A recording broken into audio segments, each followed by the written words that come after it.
Hi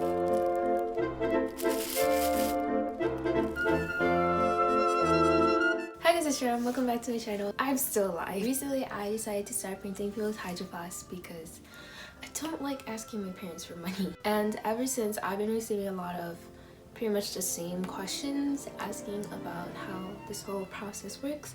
So I made this video. I will go over the entire process of painting a Hydroflask as well as answer some FAQs. So yeah, I really hope that this will be helpful for someone. Let's get started. First, let's sketch.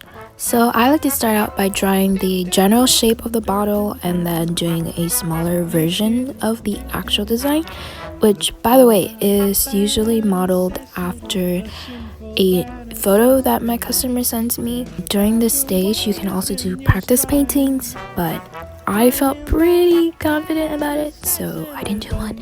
But if I'm feeling unconfident, is that a word? I will definitely do a small little practice.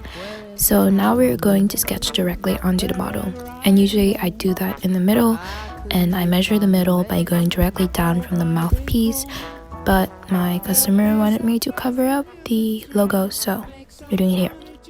If you mess up, you can just wipe off the graphite with your finger and some water, but I do recommend that you limit the amount of graphite that you put on to the bottle because it will smear and it will be a pain to remove. They'll come to me, they'll come to you. Look for the now for the fun part, painting. So I know you're excited, but before you do anything at all, make sure you get rid of all the lines that you do not want, because once you lay down that paint, the graphite is not coming out. I don't know, it's not going away. Also, on a darker colored water bottle, I would recommend that you paint with white first and then layer color on top of that. This way you don't have to use a lot of paint for the drawing to be vibrant. Don't get too obsessed with a layer that you just put down, because whatever that you just messed up on, you can cover it up in the next layer. So, you know, just keep working on what you want and don't think about it too much.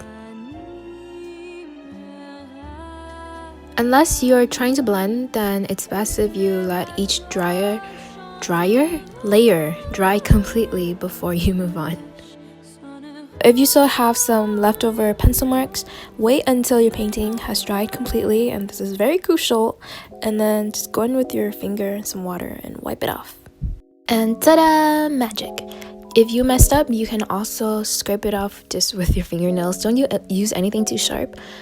Also be careful, because I scraped off too much, of course. Now let's move on to some frequently asked questions, with one being, of course, how much do you charge? And this obviously depends on what you want me to paint, but generally my price range is from $10 to $25. And I will go out of my range sometimes, but I really try to stay away from it. It's just if I go under 10, it's too low and not worth it, but if I go above 25, then I feel like I'm overcharging people, and that really just does not make me feel good. Oh, and another question that I get from other artists a lot is how much they should charge the Hydroflask. And clearly I cannot give you a specific number because everyone has a different skill level, but generally I would say if you're going to spend more than 30 minutes doing a painting, don't go under 6. That's just too low. Learn to value your own art, and the right crowd of people will come, the crowd that will actually pay you for what you're worth and not try to cheat you out of payment somehow. You know what I'm talking about. Besides, you are losing money anyways by going under $5, because if you think about it, you have to provide the brushes and the paint and your time, you know, that's valuable.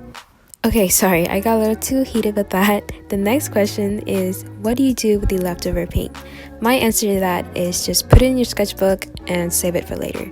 A lot of my pieces have been created this way, and yeah, it's really cool, it's different, and yeah.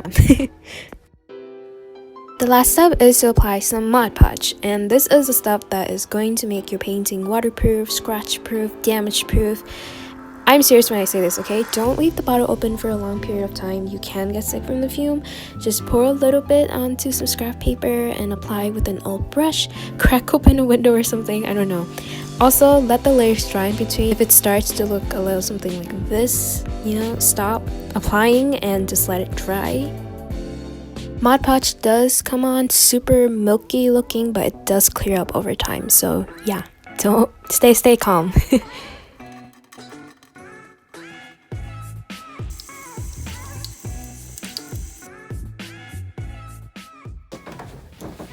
After around 2 hours of work, here is the final product.